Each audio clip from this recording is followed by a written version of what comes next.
Sitting Chief Minister has been arrested.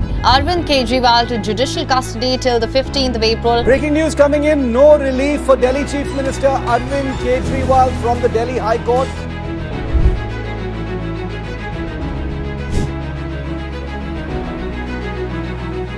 Arvind Kejriwal's custody has been extended by the court for 15 more days. The dramatics being played by AAP are intended only and only to confuse the people. The defences AAP leaders are putting out are seemingly lame and shallow. There is not a single direct response to any charges put against them. All they are giving are rhetoric counter-allegations. Let us take a look at all the allegations and defences made by AAP wherein they claim innocence. The AAP spokespersons are repeatedly calling Kejriwal a victim and an honest man being hunted by the regime. This honest man ignored 9 summons of the ED before he was finally ordered by the court to cooperate. If Kejriwal was truly a Kattar Imandar, what did he have to fear? Why did he not face ED on the first summon? Next, they say after 2 years of constant raiding, not a single penny was found. After all the other courts had rejected this defense of AAP, Supreme Court of India also rejected Manish Sisodia's bail plea in October 2023 on the same ground. The court's observation was that the transfer of money had been tentatively established. Even after all this, the AAP is still shamelessly claiming the absence of any money trail. ED has alleged that Arvind Kejriwal is the kingpin of Delhi excise scam and is directly involved in the use of proceeds of crime accounting to over rupees 100 crores. The AAP keeps repeating the charge that it is BJP playing vendetta politics and is doing this to win the elections. They also say that the BJP is misusing and abusing constitutional machinery for their own electoral benefits. The case, as we have already seen, started 2 years back, long before the elections were even close. Leave aside the announcement.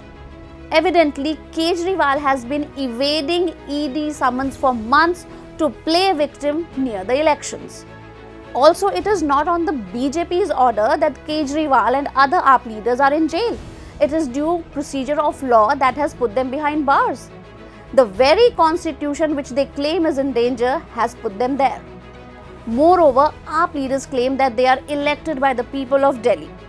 But they have never bothered to give clarity to the same voters on the charges observed by the court against them. Their only game has been to play victim and confuse people. They allege that PM Modi is scared of Kejriwal or that of Aadmi Party. This does sound ludicrous as Aadmi Party is fighting less seats than any other major party, 20 to 25 maximum to be precise, while the BJP has 303 sitting MPs. AAP doesn't have a single MP in Lok Sabha. This allegation rather seems like a ploy by Kejriwal to gain a little bit of prominence by positioning himself against the might of a leader like PM Narendra Modi. Another thing that they claim is that the BJP is doing this to suppress the electoral bond scam.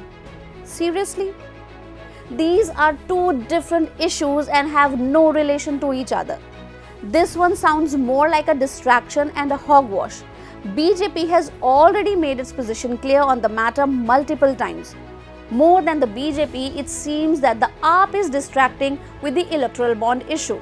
The Congress took all the credit for exposing the liquor scam. Liquor scam सीधे सीधे अब ये establish हो गया है कि कम से कम 100 करोड़ की रिश्वत ली गई, कम से कम 100 करोड़ की रिश्वत, और उसके अंदर फेस टाइम के ऊपर केजरीवाल से बिजनेसमैन से बात कराई गई और बिजनेसमैन से बात कराने के बाद होलसेल डीलर्स को, जो प्राइवेट होलसेल डीलर्स हैं, उनको 12% कमीशन 5% से बढ़ा करके 12% कमीशन ये करी गई और उसके अंदर शर्त ये रखी गई कि 6% किकबैक आम आदमी पार्टी और केजरीवाल को दिया जाएगा. They also were continuously taunting the BJP for going soft on the AAP and called it BJP's B team.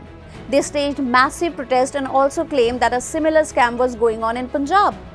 They also alleged that BJP and BRS were conspiring to delay the arrest of K. Kavita.